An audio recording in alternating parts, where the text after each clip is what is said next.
পুরসভার ডাম্পিং গ্রাউন্ডের আবর্জনার দুর্গন্ধে বিয়ে হচ্ছে না ওই এলাকার ছেলেমেয়েদের বলে অভিযোগ। ছেলেমেয়েদের পছন্দ হলেও বাড়ি দেখতে এসে আবর্জনার দুর্গন্ধ পেতেই বিয়ে ভেঙে যাচ্ছে। পাশাপাশি ডাম্পিং গ্রাউন্ডের দুর্গন্ধে এলাকাবাসীরা ভাত খেতে পারছে না বলেও অভিযোগ। এলাকার অনেকেই অসুস্থ হয়ে পড়ছে। বারবার পুরসভাকে এ বিষয়ে বলা হলেও এখনও পর্যন্ত পুরসভা পর্যাপ্ত ব্যবস্থা নেয়নি বলেও অভিযোগ। বুধবার এই ডাম্পিং গ্রাউন্ডকে ঘিরে বিক্ষোভে উত্তাল হয়ে ওঠে গ্রামবাসীরা। ঘটনাটি ঘটেছে জলপাইগুড়ি কোতোয়াল থানার অন্তর্গত পাহাড়পুর গ্রাম পঞ্চায়েতের অধীন বালাপাড়ায়। এখানেই রয়েছে জলপাইগুড়ি পুরসভার ডাম্পিং গ্রাউন্ড, যে ডাম্পিং গ্রাউন্ডে প্রতিদিন এনে ফেলা হয় 25টি ওয়ার্ডের আবর্জনা। স্থানীয় বাসিন্দারা এদিন অভিযোগ করে বলেন, এই আবর্জনার দুর্গন্ধে আমরা ভাত খেতে পারি না। আমাদের গ্রামে ছেলে মেয়েদের বিয়ের সম্বন্ধ আসলেও এই ডাম্পিং গ্রাউন্ডের চেহারা দেখেই বিয়ে বাতিল করে চলে যায়। এই তো বন্ধর জন্য ভাত খাওয়া পারি না, মাংস মাছ আনলে খাওয়া পারি না, তাকে ভাত খাইতে পারি না, তো তাকে ভাত খাই ডিউটি। তো বলছি এই গন্ধের নাকি শোনা যাচ্ছে যে আপনাদের বাড়ির কারো বিয়ে হচ্ছে না। হ্যাঁ, কি বলুন? আমার ছেলেদের বিয়ে হয় না, ওই আসিলেই তো দেখিলে পাবো। হ্যাঁ, এখনো পর্যন্ত কতগুলো মেয়ে দেখিয়েছে? হ্যাঁ দেখেছি 12-13টা। তারপরে বিয়ে হচ্ছে না। মেয়ের বাড়ি কি বলে? মেয়ের বাড়ি বলে ওখানে গাড্ডাখানা, ওখানে আমি এটা কি করে দিই, গন্ধ গন্ধ পায় তো আসি, ওই জন্য তো দেয় না। মানে দেখতে আসলেই গন্ধ পায়, তার জন্য বিয়ে হচ্ছে না। গন্ধের জন্য তো আসেন।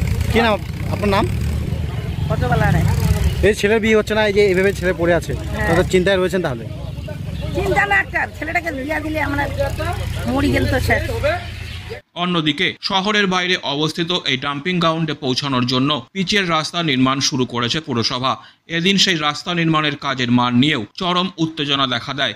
এলাকার তৃণমূল পঞ্চায়েত সদস্য বাবলু বসাককে রীতিমতো ক্ষোভের সাথে কর্তব্যরত ঠিকাদারের কাছে পুরসভার দেওয়া কাজ সম্পর্কিত কাগজপত্র দেখতে চাইতে দেখা যায়।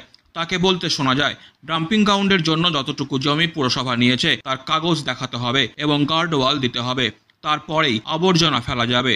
না হলে কালকে থেকে বৃহত্তর আন্দোলন শুরু হবে। এখানে মানুষ বাস করে, মানুষ ক্ষিপ্ত হয়ে আছে। এর স্থায়ী সমাধান চাই, নয়তো আর আবর্জনা ফেলতে দেব না। আপনি ভালো রাস্তার মধ্যে ওই চলাফেরা রাস্তার মধ্যে মালগুলো রেখে দিয়েছেন, এটা অ্যাক্সিডেন্ট দুর্ঘটনা ঘটে যেতে পারে। পেপার নিয়ে আসেন পৌরসভার, এটা কাগজ আমাকে প্রজেক্টটা লাগবে, পৌরসভার কতটুকুর মধ্যে প্রজেক্ট আছে, কতটুকুর মধ্যে পৌরসভা মাল ফেলতে পারে সেই পেপার লাগবে।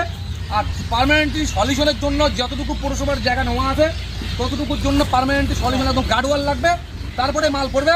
নাহলে কালকের থেকে বৃহত্তর আন্দোলন শুরু হবে। আমি পাবলিকের টাকা দিতে হবে, এখানে মানুষ বাস করে, পশুবাদী না। এই বাড়ির একটা ভদ্রলোক জীবনের সাথে লড়াই করে যাচ্ছে নার্সিংহোমে, ওই পৌরসভা থেকে শুধু একদম দেখে আসি সহানুভূতি দিল না, ওষুধ দিচ্ছে না ঠিক মতো, নার্সিংহোমের মাল পড়তেছে, হসপিটালের মাল পড়তেছে, মানুষ বাস করে না এখানে, পাবলিক পুরা খেপে আছে। হয় পার্মানেন্টলি সলিউশন করুক 2-4 দিনের মধ্যে, নতবা মাল পাড়া বন্ধ হয়ে যাবে, বৃহত্তর আন্দোলন শুরু হবে।